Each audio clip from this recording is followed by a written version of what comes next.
The Bones and Bobbins podcast is now on Patreon. Would you like access to bonus episodes, digital extras, exclusive merch, and more? Join us in the Curiosity Shop at patreon.com/Bones and Bobbins. Your generous support helps make the show happen and will also earn you our very eternal gratitude and entry into our private Patreon-only Facebook group. Yay! It's super fun in there. You'd like it. It is, yes. And we like everybody in there. And how many groups can you say that Seriously, no drama, just fun. Yep, just creepy people being creepy. Creepers creeping. But not on each other. Right. Collectively. We're creeping on the world. Yes, we are. The known universe. I don't know. Anyway. In a dusty old shop on a forgotten old street, you'll find two witches with books 3 boxes deep. Next to rusty old needles and faded red thread, you'll come in for yarn, but leave with pigments instead. Whether poisons or patterns, we're always discreet, where creepy and crafty and morbidity meet. Welcome to the Bones and Bobbins podcast. Hello, morbid makers. We are your slightly creepy, Mildly disconcerting, somewhat sinister, delightfully discomposed, opaquely odd, merrily morbid, marvelously misanthropic hosts. And this is Bones and Bobbins, Season 2, Episode 3. A picture's worth 1,000 words, but jewelry keeps talking forever. True. I'm Haley from Red Handled Scissors and the Very Serious Crafts podcast. And I'm Natalie from Uber Dark Designs, an official murderino maker, which is now True Crime Creatives. Yay! Yay! So how you doing? I'm all right. I'm kind of surrounded by candle equipment. Candle equipment. At the moment. Could this have anything to do with the candle book you got for the holidays? Maybe. Well, it kind of started as me just needing a pair of white candles for a spell. Mm-hmm. And kind of, it snowballed. It snowballed. Yep. That'll happen with any craft. It really does. Imagine a pentagram embosser. Ooh. Yeah. So you're making all the candles? My tea lights, man, they're gonna be fancy as shit. And really, what other kind of tea lights do you need? You know, gotta be fancy as shit. I feel like that's the correct answer. I agree. I wonder if you use regular mold release with something like that. Like you would for resin. To stamp it? Yeah. Or you can just use... Well, because you need to let it set for long enough for it not to fall. Right. I'm not sure. Because the wax that you use to seal things with is definitely thicker than... Like, the viscosity is just, like, thicker than... Well, you're not melting it as much. True. Because you're just... Right, you're not melting it all the holding the lighter and dropping it in clumps that build. But those are fun. I don't know. I love a good wax seal. Me too. Well, I guess I will technically have a pentagram one. Yeah. So, if anybody happens to know, just off the top of their heads, and yes, I could look it up, but if someone would like to tell me before I try it anyway and light my hair on fire or something, whether or not I should use mold release when stamping a candle that's going to be lit, let me know. What's going on with you? Not much. I has a cold, like a head thing going on, in case I sound even more weird than usual. I am a little loopy on cold medicine and taking some of the Breathe Easy tea. And it's really ironic because it popped up Friday, and Thursday I went in for like my annual checkup and check-in with, I have a new doctor because our doctor switched clinics. And she was the most delightful lady, but we were talking and she's like, oh, you're overdue for, you're due for a pap smear. And I was like, yeah, I got to schedule one. And she was like, nope, got you covered. And I kid you not, this woman whipped out a kit and I got sneak attack pap smeared. And I was like, I was not prepared for this. And she was like, you'll thank me after. And I'm like, I don't know.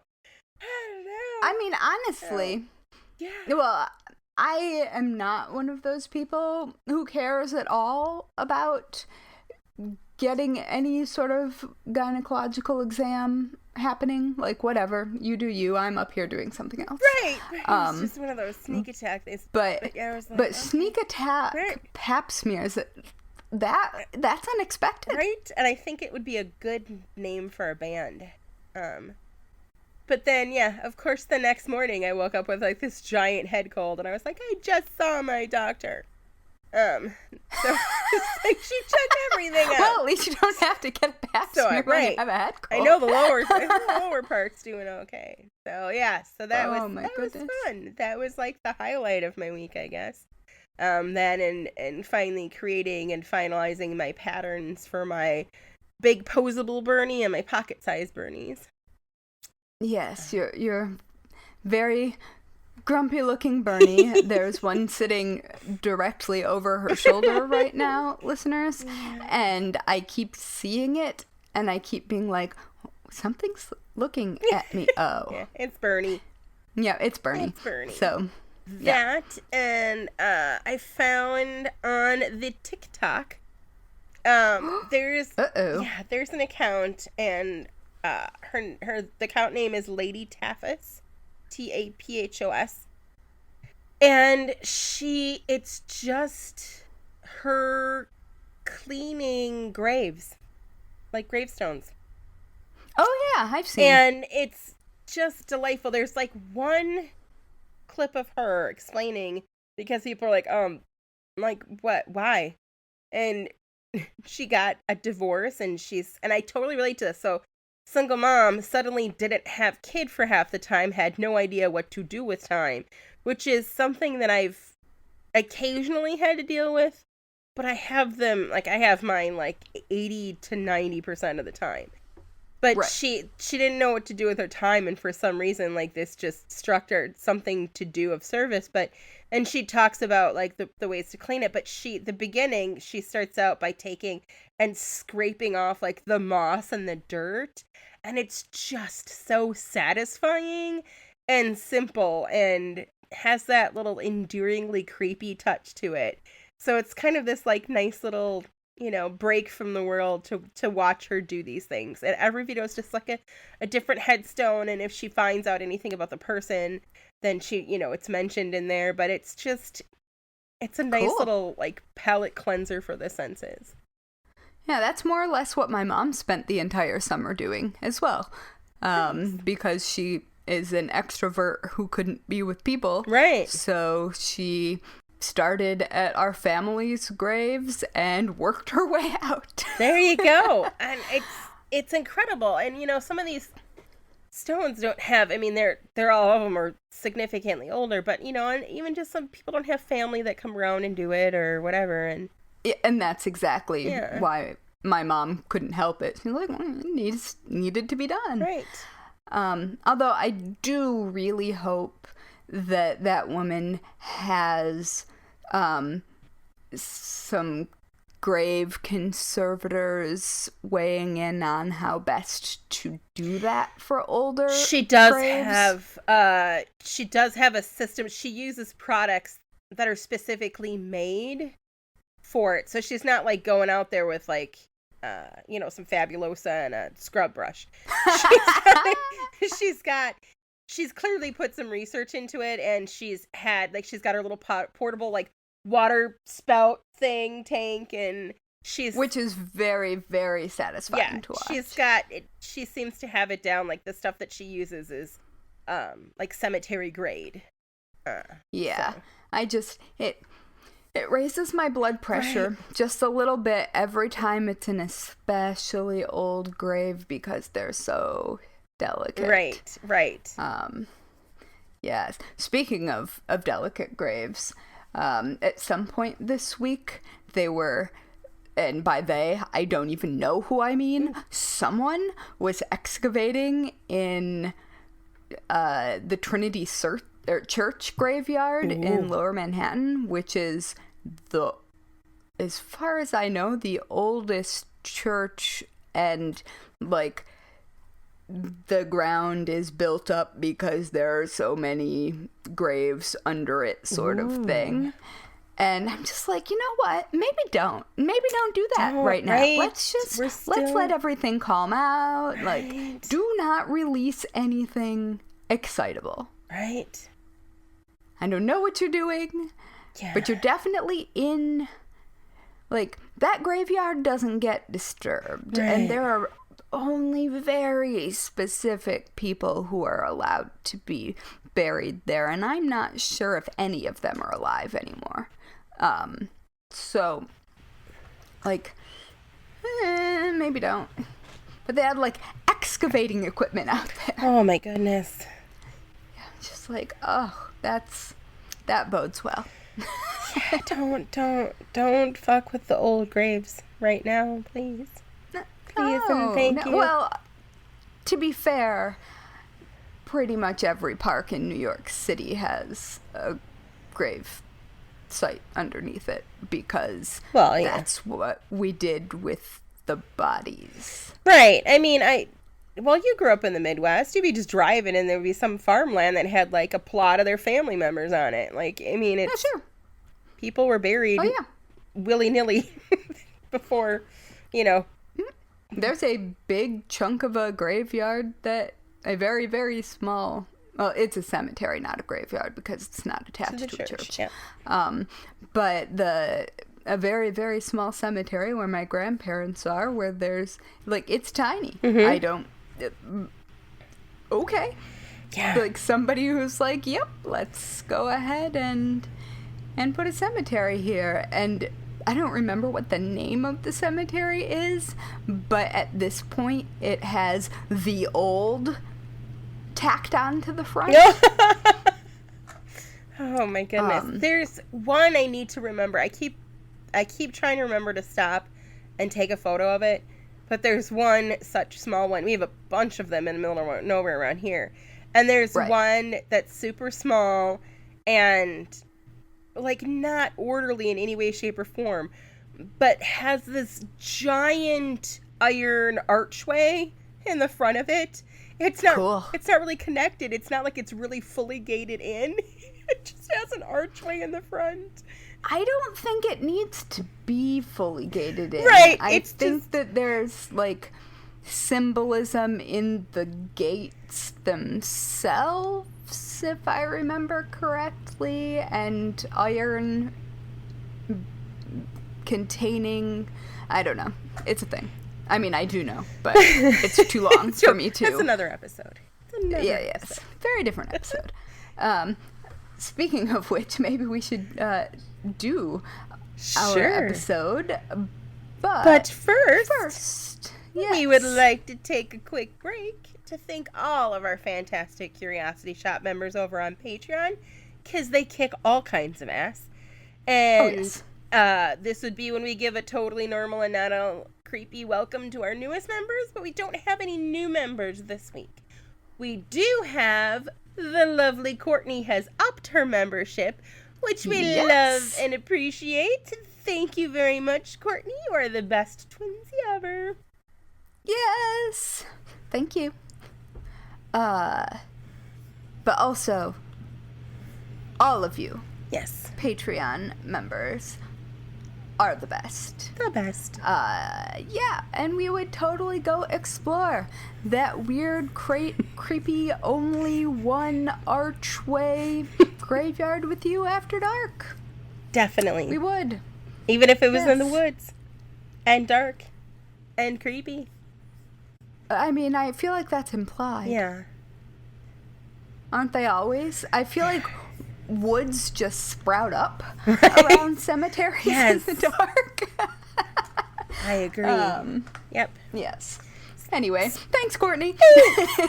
And speaking of death, do you know who had totally embraced death in the best and yet worst of ways? The Victorians. Well, today I'm going to talk about Victorian mourning jewelry. Ew. So, if you haven't listened to us before, and haven't heard us talk about the Victorians, which we've covered, the reason that they embraced death was pretty much it was everywhere. The loss of children were expected, disease spread pretty rapidly, many people didn't live past 17, a lot of women died in childbirth. Some historians have estimated that upwards of a third of Victorian children died before the age of 10, and the average lifespan was like 40 to 50 years. So death was a daily occurrence in a rampant way that hadn't really been, I guess, as drastically seen as before.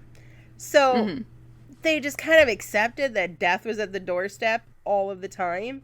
And thus mourning became an art form to them, really, and a way to kind of for sure, discuss and acknowledge the reality of it.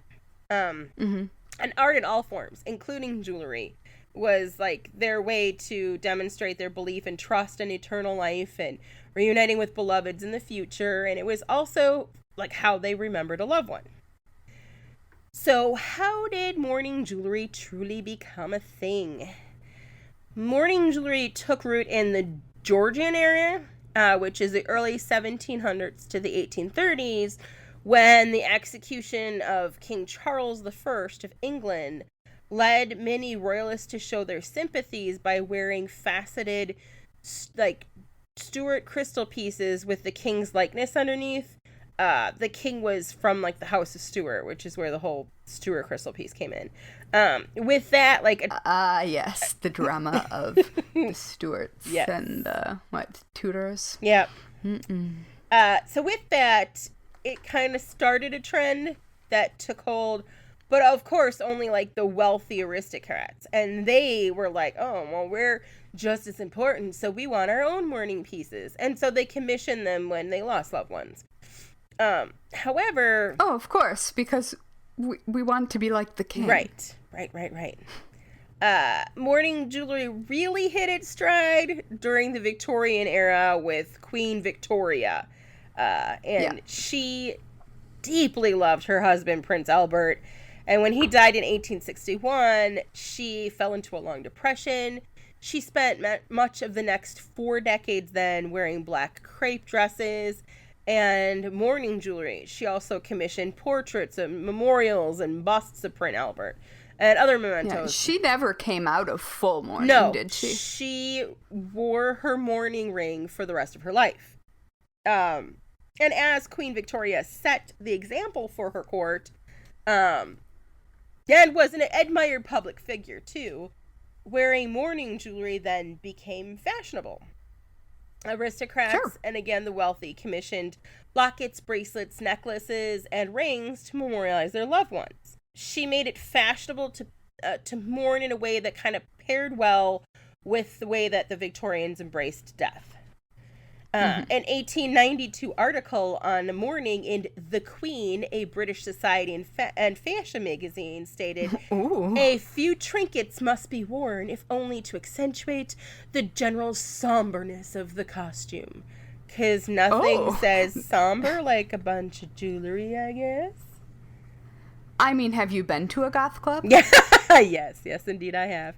And then as prosperity kind of grew across the classes, it enabled an increasing number of people to afford things like tombstones, burials, and mourning jewelry. One would even build into their funeral plans that rings would be made for their family. And I say across the classes, but let's face it, it was still all very upper class. Yes. Even maybe middle upper, but I mean, it was still not for the true masses. The middle class was just sort of coming online. Right. So, what exactly is mourning jewelry?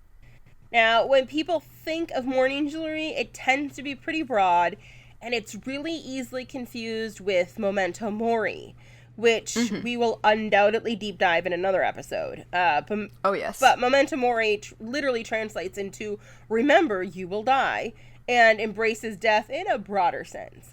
Mourning jewelry, while it may share some crossover in like the gold and enamel and black aesthetic, it's specifically designed to remember the loss of a loved one. And it's deeply personal, specific to the person lost. Some of the common materials included jet, onyx, pearls, dark tortoiseshell, black enamel, bog oak, vulcanite, and gutta percha, which is a natural rubber made from a Southeast Asian tree. Cool. Right? Victorian mourning symbolism was much more subtle than memento mori. Isn't jet fossilized carbon? Yes, I believe it's so. It's like the most hardcore black thing that you could have. Pretty much. They're like, the blacker, the better. Like, we are mourning, man. Some common Very motifs metal. included crosses, anchors, which symbolize steadfast faith, and like a hand holding a yew branch or a flower. Pearls, which often symbolize tears, were the most common accents in mourning pieces. Along with accentuating somberness. Mourning jewelry was a way of like keeping the dearly departed near you, sometimes quite literally. It was quite common for these pieces to include locks of the deceased's hair, and rings like with little trapdoors to keep a bit of hair in were definitely commonplace. Traditionally, the hair would appear under glass, whether neatly plaited or curled up in a locket, ring, or pin. But the 1830s pretty much saw the beginning of a mania of all sorts of pieces of art made from hair. And we are going to do a whole hair art episode. Oh boy, are we. So I will leave the hair there. But I am fascinated by another use of it as well, which I did not know until I started doing my research. They would take, in addition to making the art from the hair, they would take it, dry it, ground it up, mix it with water, creating an inky liquid, and then they would take that ink and they would paint like woeful scenes on enameled surfaces of rings or pendants, or write inscriptions. Wait, what? Yes! It's so some of that stuff that's like sepia toned. Yeah. On ivory, which is pretty common. Yeah, some of that is actually hair ink. I didn't know that was a thing. How did I not know that was a thing? That's the same thing I said when I read it. Wow, we got to try to make some. Right? Oh, totally. Oh my gosh, yes. I'm all for that. I'm giving my spouse a haircut tonight. I have hair that I've already started working on a project. Oh, that's true. I'm aware of your hair. But yeah, I thought that was amazing. Because it was new to me. Cool. So aside from hair, the other common forms of mourning jewelry featured was hand-done enamel work in varying colors, namely black and white. And the enamel often contrasted with like names and dates of the deceased. So it wasn't like you'd get a ring, you'd go get a ring that had a specific imagery. You would actually, like, the name and the dates of like birth and death would be on it. Again, imagery done in sepia or perhaps hair ink on ivory. And often they were hair ink. Wow. The images were elaborate and poetic, like a woman weeping at a tombstone, or weeping willow trees blowing in the wind, urns with inscriptions and symbols, or angels and birds. Incorporating colors and materials which told the story of the life lost. So, like, pearls represented a child lost, black agate, onyx, jet, obsidian, vulcanite, and hematite were also super popular choices just to symbolize grief overall. And then white enamel was usually represented an unwed virginal woman or sometimes a child. Not all black jewelry was mourning jewelry, however, since black was an overall popular fashion choice with women and men at the time. Inscriptions of... Very goth. Yes. Yes, indeed. Inscriptions of "not lost but gone before," "we must submit," and "in memory of" were hand engraved or incorporated into the design of pieces. Earlier in the Victorian period, when clothing was bulkier, larger brooches were common, as were mourning rings. As women's clothing shifted to exposed necklines, necklaces became more common and brooches became smaller. And you will get into a little bit, which, as photography became a medium available to the masses, small photographs also began to be incorporated into memorial pieces. Yep. Now that we know how and what it may look like, let's talk about the etiquette behind wearing it. Because it wasn't like, hey, my dude died, so I'm going to wear this thing. There's actually there's an unending list of rules and regulations regarding death and burial and mourning in this era. And everything else. I mean, everything had rules and etiquette. But I think they have the most etiquette when it comes to death and burials and such, perhaps besides the ancient Egyptian. So now to follow the rules meant that, I mean, Muslims and also Jewish people have some pretty elaborate death customs as well. They do. Including sitting Shiva and there's facing Mecca. Yeah. So there's being buried in certain amounts of time. Yes. Which I know is a problem right now, given the current plague. Right, which is sad. I mean, it just makes me really sad because there's everything to do with the pandemic leaves so much lack of closure on so many levels. You can't even be there for somebody in a lot of ways. Ugh, it's horrible. Yeah. So, if you fail to follow the rules that were expected, it meant that you were somehow immoral or dishonoring the dead.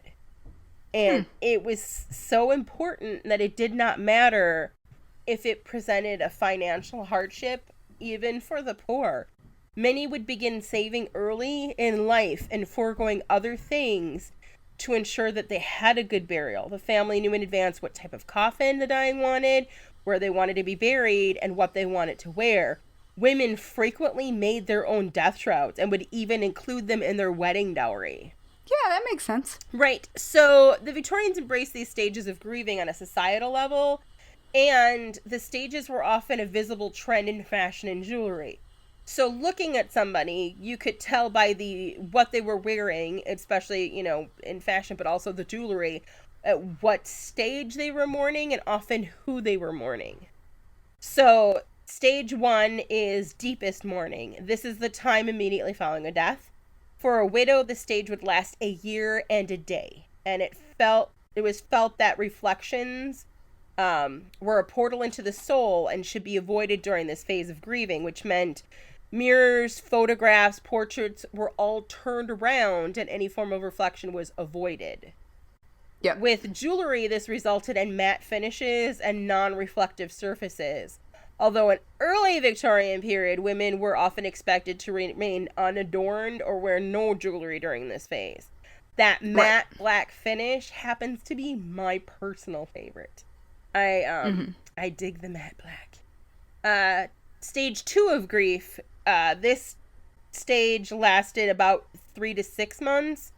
Historically, only black and white gems were allowed. Pearls were popular, as was white and black enamel again. This stage allowed for fancier fabrics in the clothing, so instead of just the black crepe, now you can incorporate black velvet and silk, lace, fringe, and ribbons.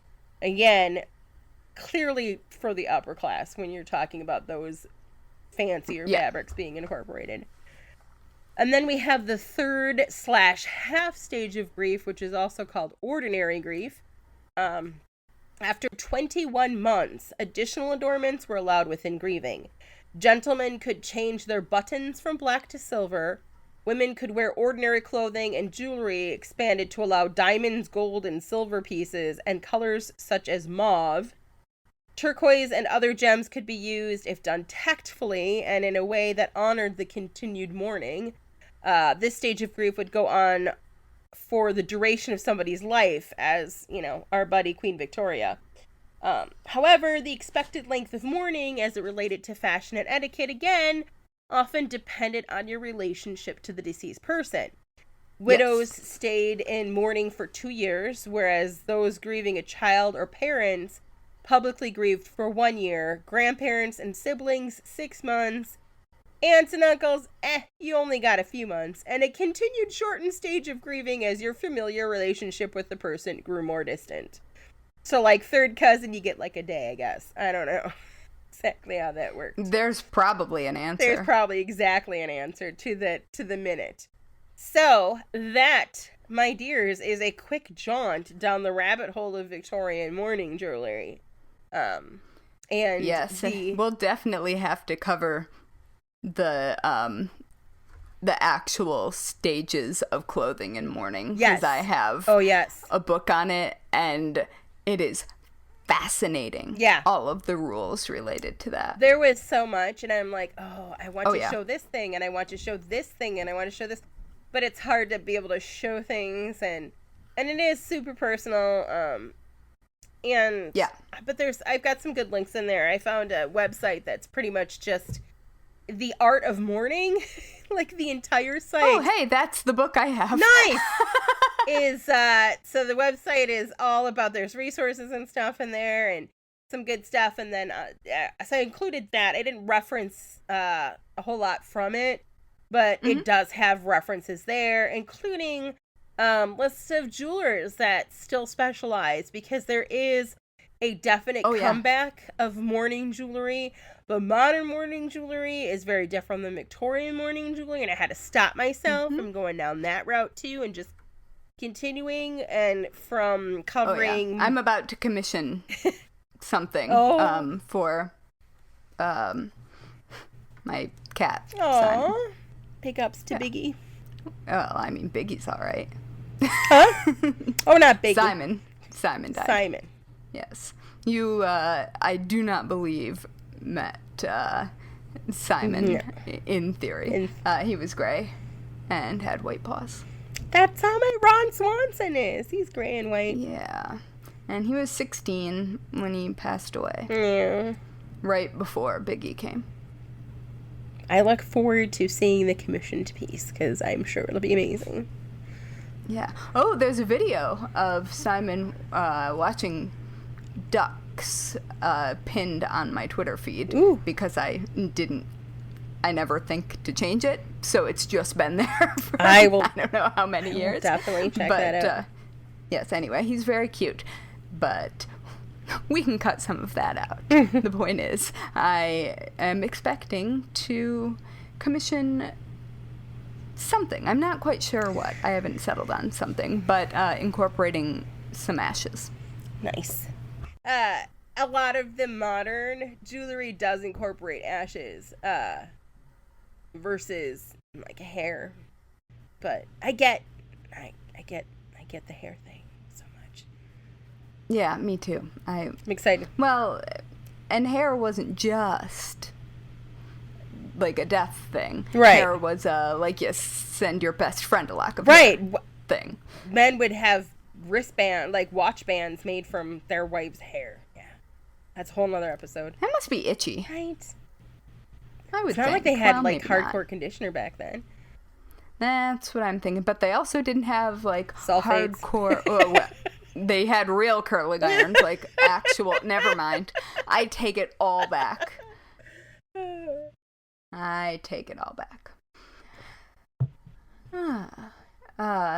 So, shall we take a jaunt one step over from mourning jewelry to... I'm so excited. Post-mortem photography? I love post-mortem photography. It is one of my big, obsessions. I got the Acorn channel just to watch the series whose main character was a post-mortem photographer. I'm all excited for this. I haven't watched it yet, but I have that channel. So excited tell me everything. Oh, good. Then you can correct me if I get anything wrong. I can try, but I'm fairly certain you don't get things wrong. Sometimes do. Okay, so post-mortem photography. We all kind of know what it is, and we all kind of really want to look at it, and also really don't think we should look at it. And there's an awful lot of, is this person dead or alive, when you're looking at antique photographs specifically. And the answer is sometimes, yes, maybe. Or when you look at a family portrait, you're like, which one is it? The hands are almost always the giveaway. Yeah. Unless it's real clear. But anyway, so back during the times of like mourning jewelry and memento mori being just for the upper class and only a thing that the upper class could afford, similarly, portraiture was a thing that was a luxury item. So, the transition between capturing a likeness of a person in painted miniatures, or giant portraits, and photography as we recognize it today, arrived on the scene in the early 19th century, and with death hot on its heels. So, in a time where mortality rates, especially those among children, like you mentioned, were quite high, the practice of taking a photograph to keep the memory of the dead close at hand kind of made all the sense in the world. Although I will say that children weren't really thought of in the same way as we think of them right now. At this point, in the very early times, we're talking children in workhouses. There aren't child labor laws yet. And so there is a bit of a break between, like, I think most people think of photos of dead kids. Yes. But early versions of this were probably adults, or at least the ones that I've seen that I know are authentic. Anyway, that wasn't a tangent I was supposed to go down, but I did anyway. It's a good one. Yeah. So, especially when you consider that there were very few ways of keeping the dead close to you, and very few visual ways to do that, and also how frequently people died, because, you know, antibiotics didn't exist yet and such.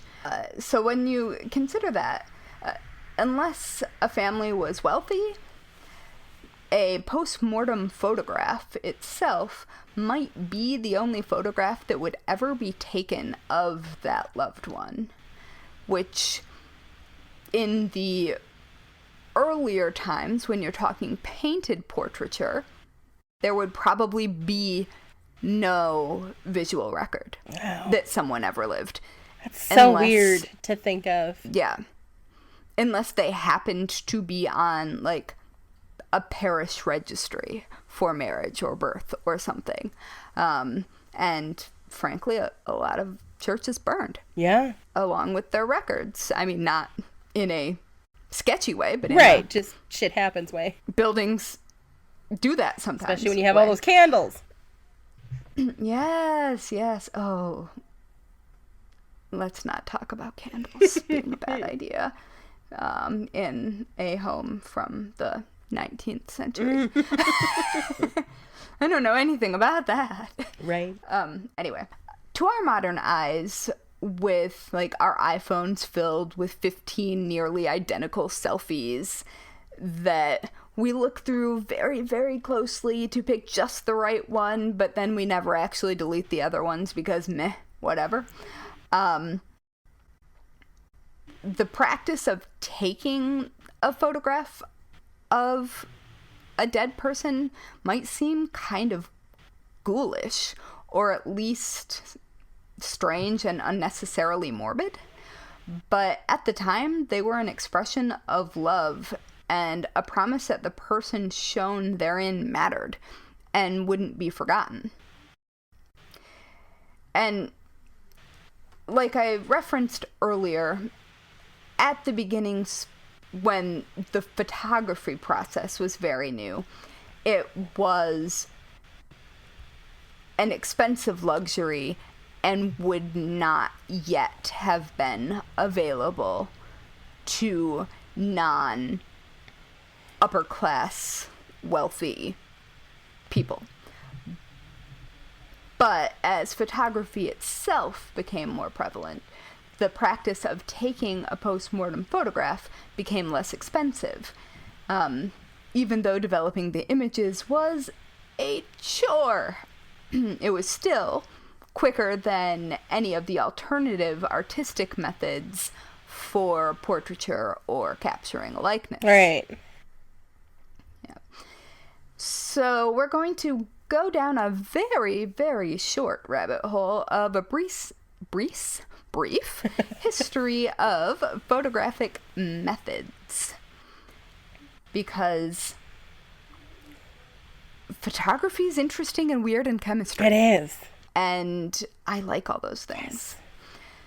So the earliest photography methods that actually captured an image, so like camera obscura, but actual captured image photography, were called Daguerreotypes.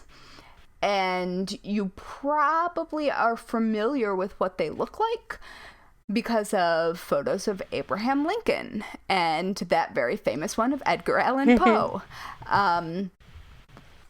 They were printed on a silvered plate of copper, and they have a very high contrast, kind of otherworldly look to them. And they were definitely not something that would have normally been available to anyone other than the rich. So as processes improved, tintype photographs would become popular. Yes. And they are probably what you think of today when you think of postmortem photographs, or at least specifically the older postmortem photographs.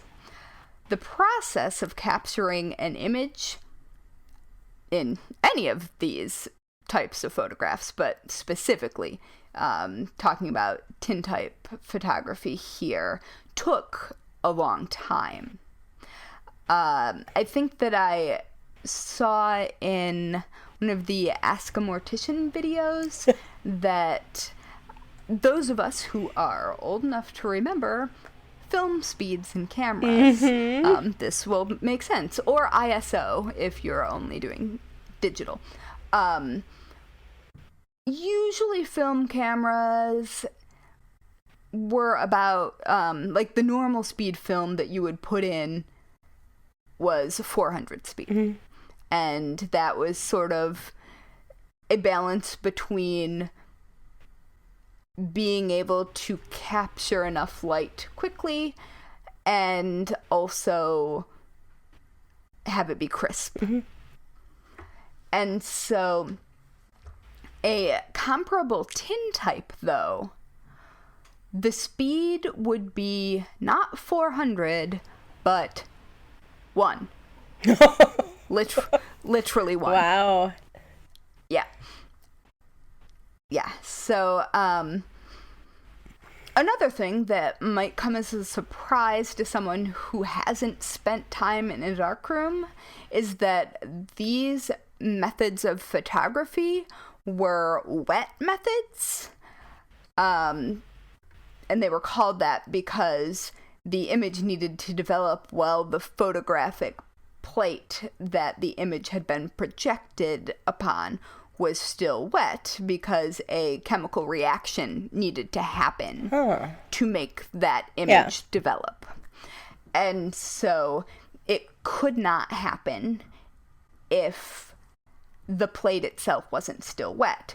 So among other complications of early photography, and especially post-mortem photography, was that a darkroom would need to be set up where the photograph was being taken so the image could be developed on site, because you couldn't take it with you. Right. You needed to do it now. So I thought that was kind of interesting. It is. Although it's a lot, or in my opinion, I guess, and I have spent time in a darkroom. Same. There's a simplicity to it because there's not as much playing around with like dodging and burning as far as I can tell.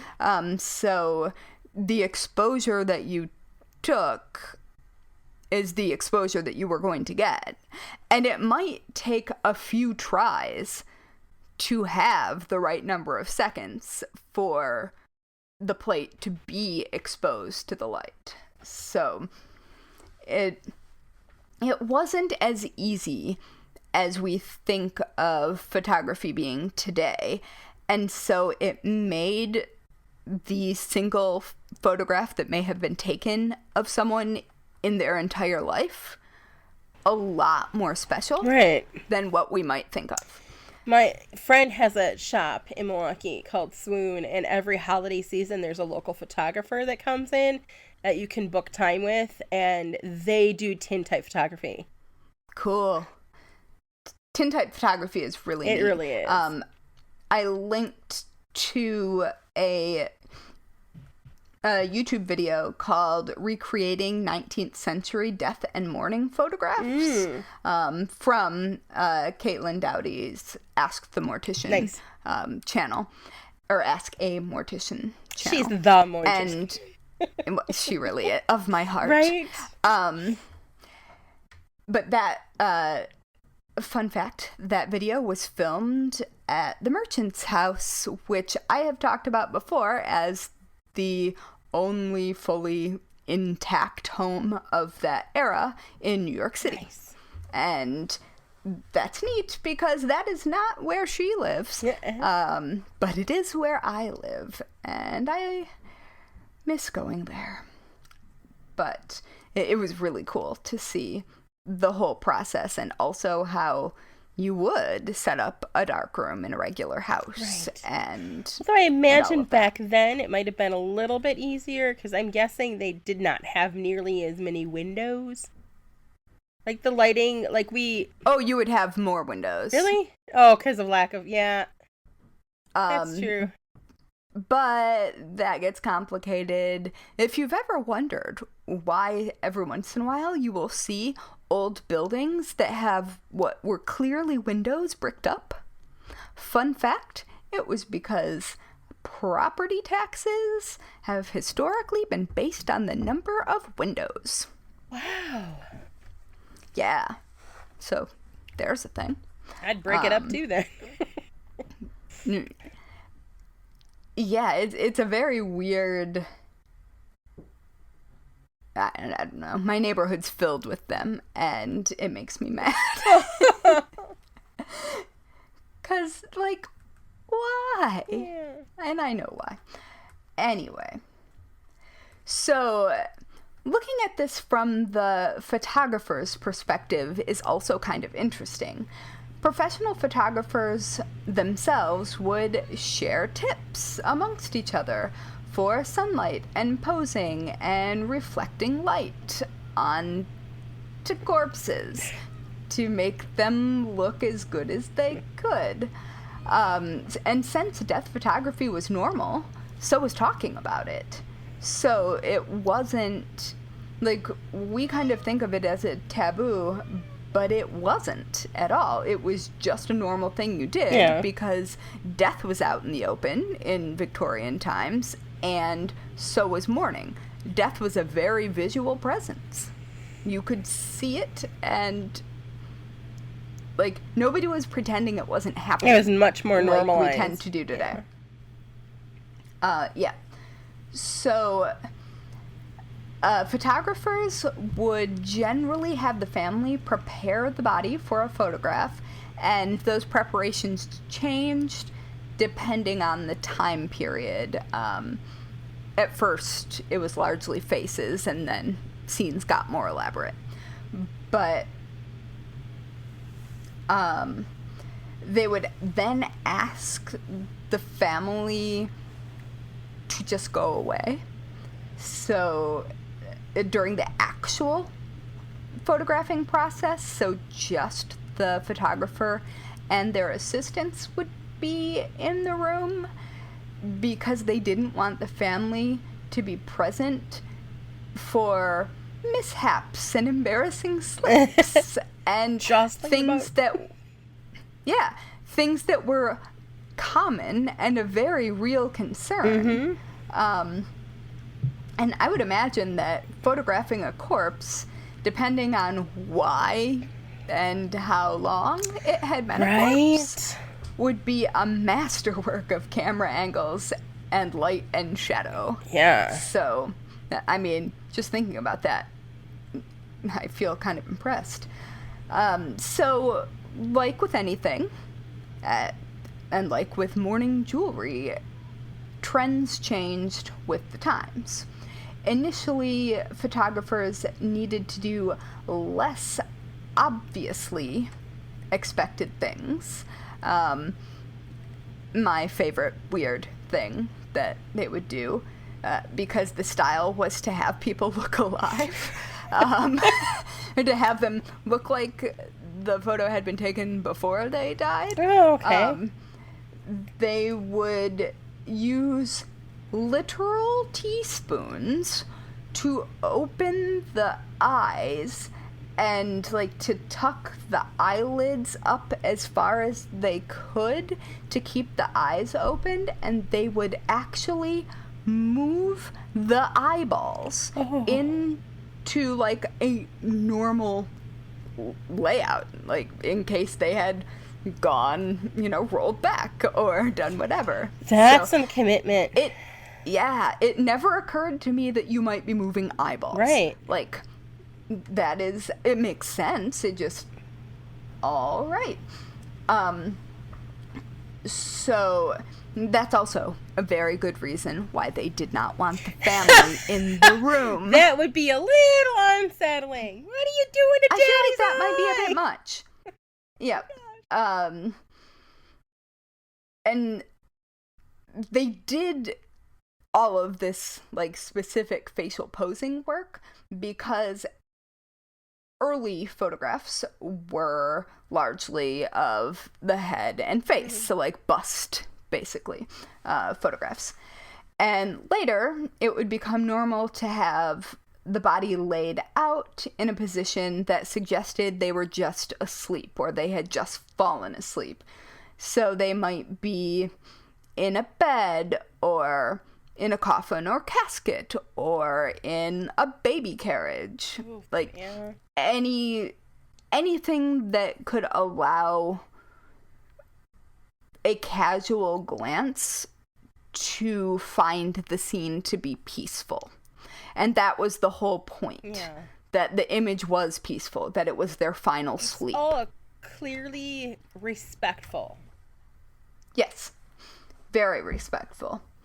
And eventually, and largely in step with changing views of a child's role within the family, mourning family members would later show up, posed with the dead, which could be something as simple as a mother holding a lost child, or a family elaborately posed around a dead one as though they were alive and part of festivities that were happening. Others included just the deceased, but a fabric-covered figure standing in the background that might be placed behind them to hold them upright and in place. And just a side I have note seen here, some of those that are not so subtle. Yep. Well, not all of those are dead people. Yeah. Because you needed to pose still for Super so still, long. Sometimes the things that look like stands that are holding people up are very real human beings who are deeply alive, but it allowed them to hold still long enough for the photograph. So, just fun fact. So you can't really tell just because there's a creepy cloaked figure in the background. It could go either way. So after tintypes, cabinet cards would eventually further speed up the photography process for both the living and the dead, and those are what you might flip through at an antique store.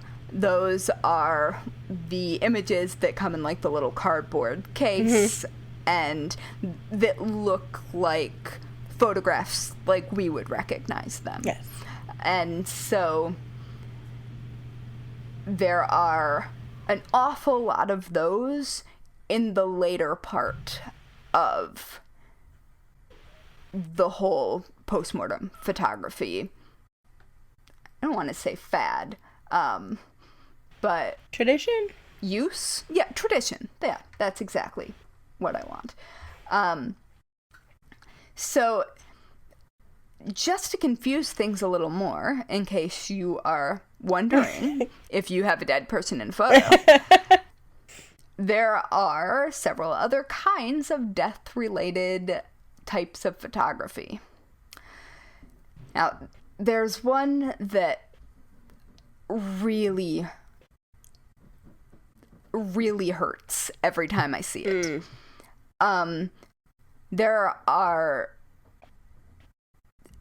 When it became clear that someone was going to die, often photographers were called in to take pre-mortem photographs. So they would have a photo of the person as they were alive. And so there are a lot of pre-mortem photographs, and it's pretty clear when they are pre-mortem because there's a difference in the eyes and things like that. Yeah. But there are lots of photos of very beautiful feverish children. Oh, God. Like big, bright eyes and, well, what you know were rosy cheeks. It's obviously not colored. They were basically the living version of the effect of what belladonna eye drops were meant to achieve. And it's incredibly haunting. And I can't imagine. No, and you look at them, and it's not just kids, there are also adults. And it's almost worse when they're adults because you know that they know that's why the photographer's there. Yeah. Like, you know that there's quite a few of them have titles that are like, beautiful young woman waits for death. Oh, gosh.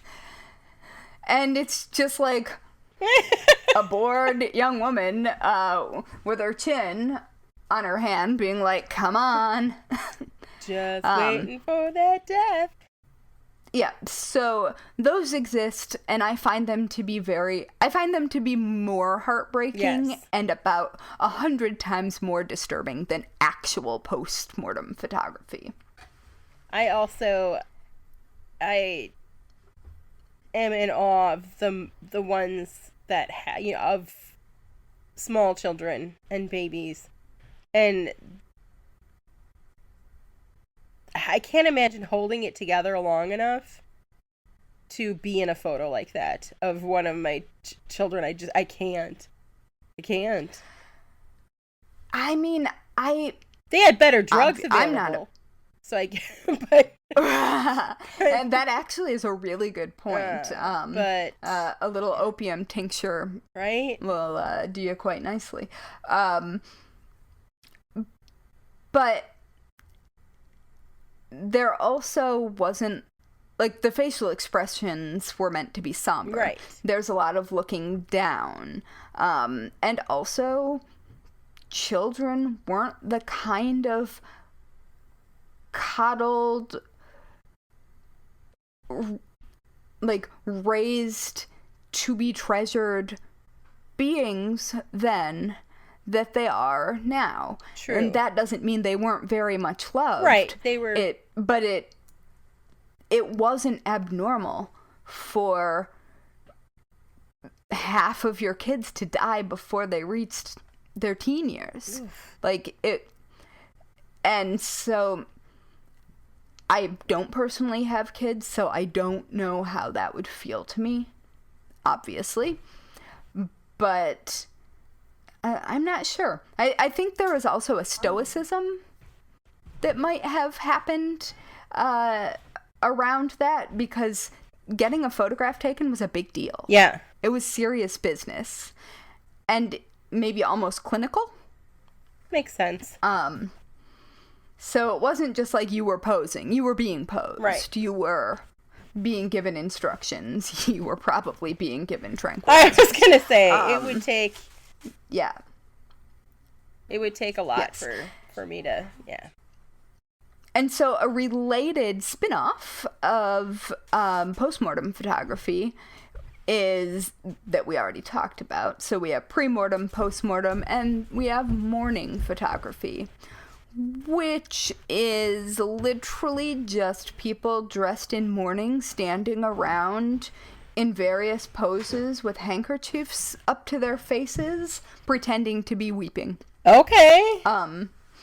There are lots of these photos, and I mean, they aren't necessarily all pretending, but they also weren't necessarily taken immediately after someone died, because you were in full mourning for a while. Right. And if you didn't need the body there, like, there's an expiration date on the body. Yep, you've got a window, and that's, especially then, it was a smaller window, I'd imagine. Yeah, it's actually really cool, how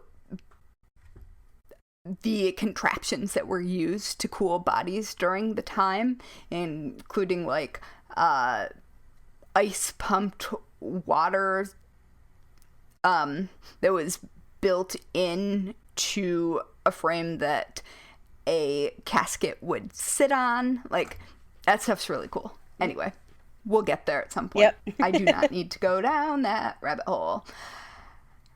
So I think that brings us to the end of death-related photography, at least on the surface.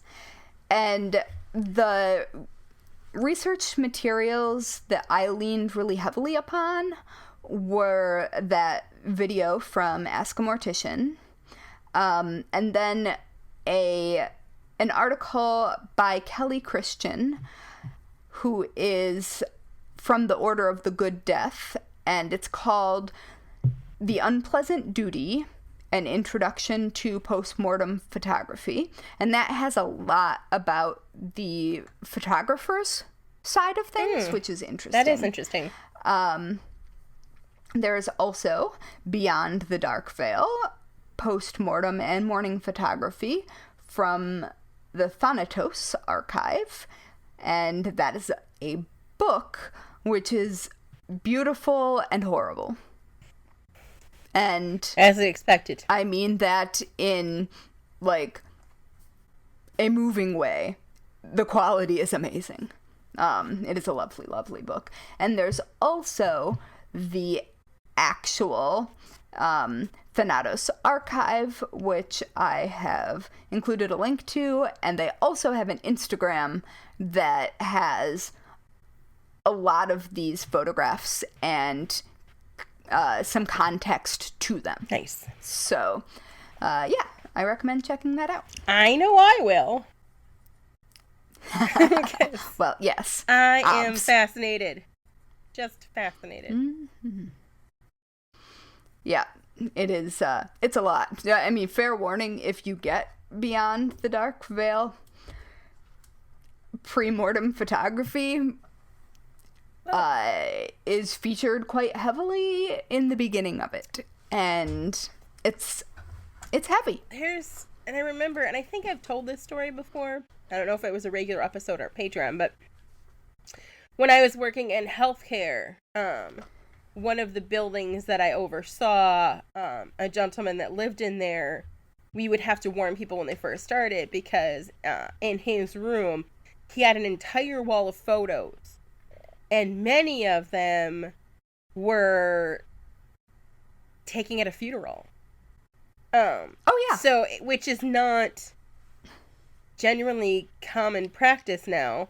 However, honestly, I think it happens more than you'd think. It's probably, but it was, there were several photos of, him standing by somebody in a coffin.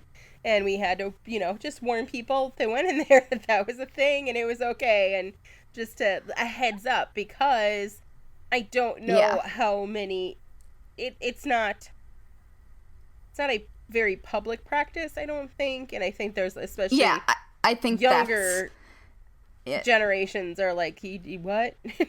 Like, so it's still done on some levels, just obviously very different. Yeah, I think it's done in a sort of different way. Like, I definitely have photos from my aunt's funeral where I'm like standing way back before any services start and getting like the full picture of all the flowers and her laid out and all of the things. And I totally that makes sense to me, but like, that's not seen as creepy, but we don't talk about it. Right. We don't talk about a lot when it comes to death, though, which is problematic on many levels, but that's a whole other episode. But yeah, it's still done, but differently. And at first I thought it was creepy, but then the more that I had, gotten into it in the past, I was like, hey, I totally get it now, how, number one, everybody looks somber in old time pictures because they couldn't move. So that was it. Like, even in, like, when death was not even a part of the photo, they had to sit you just needed to hold still. You needed to hold still. You know what? You can't hold that smile. Right? So, just the whole logistics behind it. But yeah, just... Mm-hmm. Yeah. And different communities have different approaches. I know that there are... I'm just trying to think... I can't think of any specifics, but I know that certain cultures are more likely to have photographs still at funerals than, like, waspy old me. And so, like, that is definitely, it's still a thing, it's just a much more private thing. And... well, I personally think that's stupid. Yeah. But nobody asked me. Right. I agree. I totally agree. Because I think the practice is one of love, and I think that it is deeply, deeply caring. Yes. And I think that is how those images should be looked at. Like, as someone, like, photography wasn't cheap. No. Someone loved that person enough to want to remember them and what they looked like, even if the photograph didn't quite show them in their prime. Right. And not even just that they love them enough, but it's also, like you said, in some cases, the only record that person exists. So even... the writing on the back of photographs. Right. Hugely important. Right. Like, so even if if they didn't have a long life, their life still... that photo said their life still mattered. And that they were there. And they existed. Which is... And I love that. Right. I think that is so respectful. Yes. And, like, I think it's every bit as respectful as building a tomb in someone's honor, or dedicating a park bench. Like, Oh my... Yeah, well, speaking of things that my mother wants. Yes. But I have also, like, seen mourning badges or armbands, rather, when Abraham Lincoln died. And he never removed the black crepe from his hat from losing his son, I believe. Yep. I think we've talked about this before. But, yeah, I love that death and mourning was so public, and grief was able to be so public because everybody knew what to do. Right. And nobody was awkward about it because there were rules. And I kind of wonder if we're about to hit another wave of that, just by the sheer tragedy of the numbers of people that we have lost to COVID and whose lives we will be presumably gathering to memorialize once we've been vaccinated and once this crisis has passed. Right. And that's not just people that have passed from that. It's anybody. We've lost people this year, and there is no funeral, which means there's no closure or no process, and it's totally different. You can't hug somebody. You can't be in... And almost everyone knows someone. And many people know multiple people. Yeah. And many people's whole families. Like, yes. Oh my goodness, yes. And having that outward grieving, in a way, is probably one of the only ways that men could outwardly show that emotion, that they're grieving, and that's we don't generally, toxic masculinity is you don't show that you're grieving, that you're having feelings, that you're, it's just not something that's shown. Whereas if we were more, thoughtful and respectful about how we process, and open and honest about how we process death and everything surrounding it, I think that it would just by nature also affect how we respect life. Yes. I agree completely. I think by shutting it down and making it so weird and sterile and cookie cutter and just odd that it is now. Like medical. Right. It goes so far against life, but at the same time, we have celebration of life things now where the Victorians would just gasp because holy cow, no. But that's also looking away from death. Right. That's also, like, pretending it didn't happen. Right. And it's not mourning. Right. In the way that we might need it to be. Exactly. We just shove it down. Because that's healthy. Oh, yeah. So I'm really sincerely hoping that,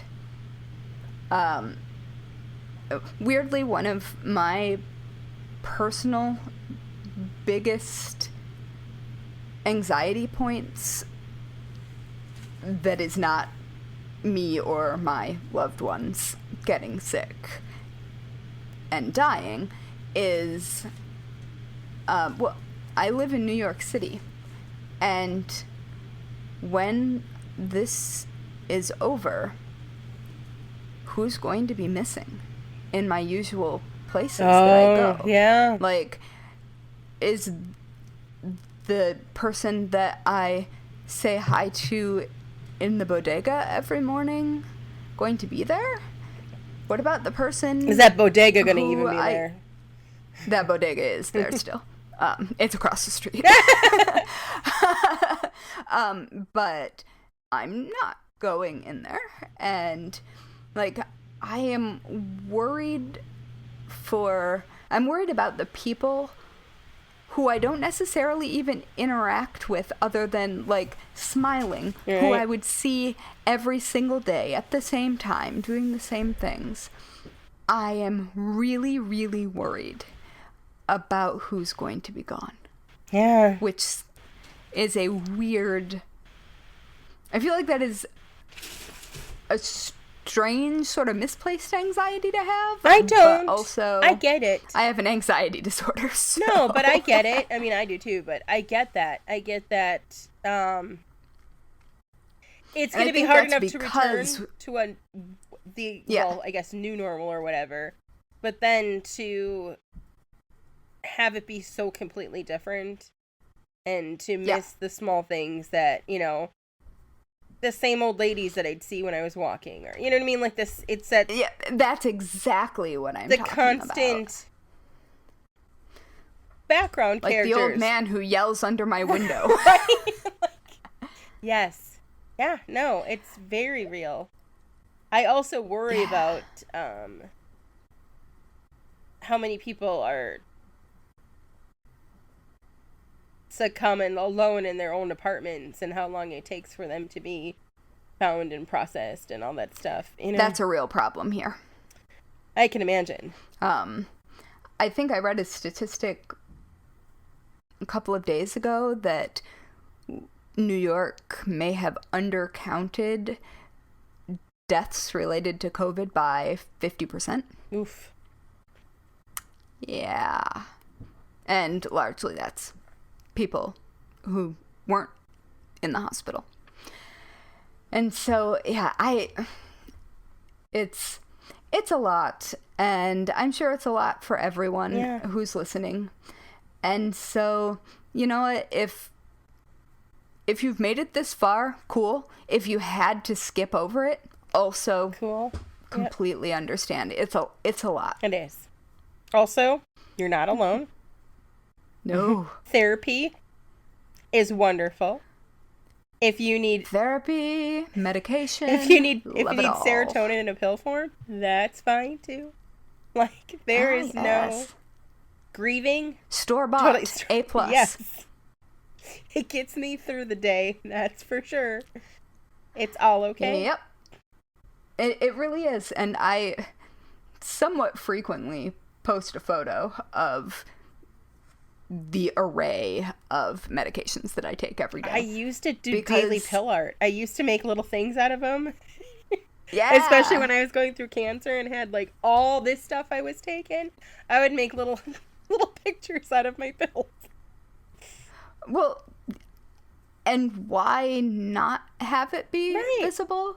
Like, I feel like a lot of podcasters are doing this right now, are being like, hey, I have a therapist and I take medication. And, like, if you are, through the lens of the podcast, or I guess the speaker of the podcast, interpreting me as having my shit together and being fine, there are reasons that is even possible. And it's because I have a video appointment with my therapist every Tuesday, and because I remember to order my meds and put them together a week in advance so I don't forget them. Like, so, yeah. Even my kids have therapists. Yeah. You know, I have actually, it's weird. So I grew up in, standard blue collar Midwest, but my parents were oddly ahead of the times in a lot of things.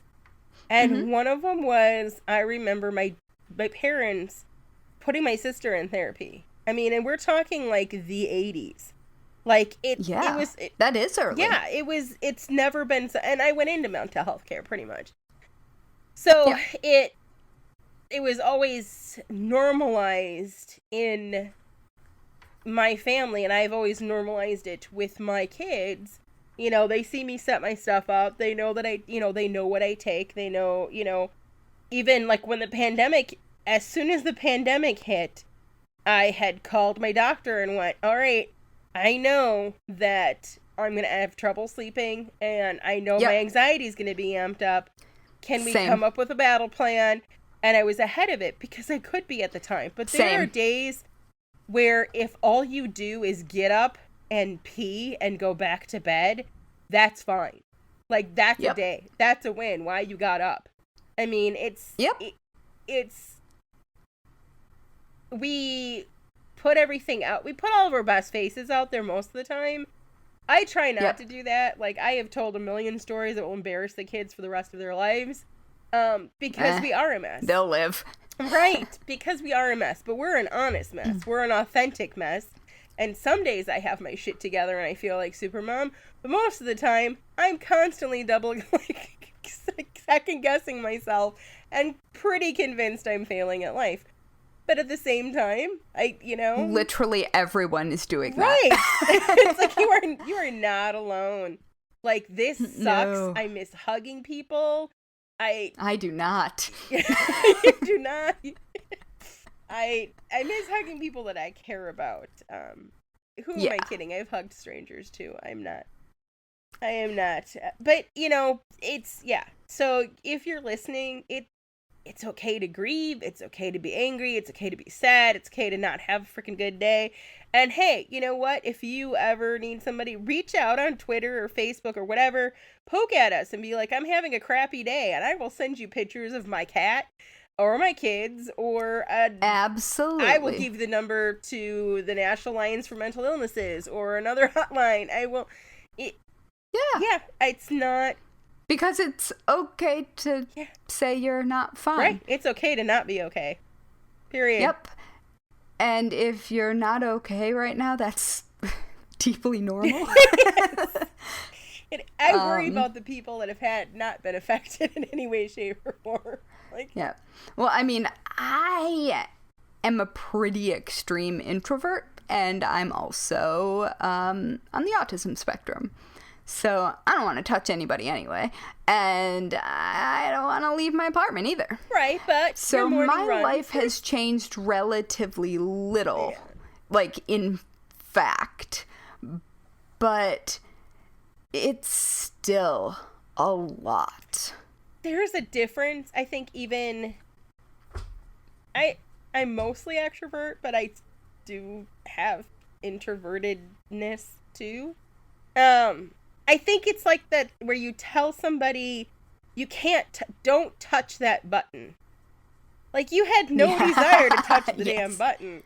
But now you're like, well, no, I kind of want to touch that button because you told me I can't touch that button. And I've walked past that button like 400 times and haven't touched the darn button, but now I want to touch the button. Like, it's that... Now I'm looking at a button that I want to touch I think really it's bad. One of those things where it's like, I had no desire to do that thing, but now that you're telling me that I can't do that thing, I kind of want to do that thing. Also, I saw a meme. I do want to see my mom. Right. I miss my mom. See? I haven't seen my mom in more than a year. And that's a long time for you. Yes. My mom usually comes to visit several times a year, and I usually go there at least once or twice. Yeah. I saw it was a meme or tweet, and the person was like, what's gonna suck the most after the pandemic is I can no longer use the pandemic as an excuse as to why I will not go to your thing. Like, I will have to once again come up with excuses. I have legitimately talked to my therapist about this. I'm not even kidding. Like, there's a little relief in me, like, well, we can't, pandemic. Yeah. I'm deeply stressed out about being invited to things again, or being expected to leave my apartment. You're like, I don't wanna. I think I don't wanna anyway, but you haven't made me for like a year and a half. Why now? That's actually terrifying that it will probably be. Oh gosh, it's February. It is. This is when it started in New York. Yeah, it's been about a year now. Yep. It's when I was sick for a very long time. I actually, now that you mention it, it's my eldest and I got super sick around this time last year. Yep. And if I didn't take her into urgent care and she didn't test positive for influenza A, I think it was, I would have been convinced that we had COVID, because we had everything that, I mean, it was so bad that,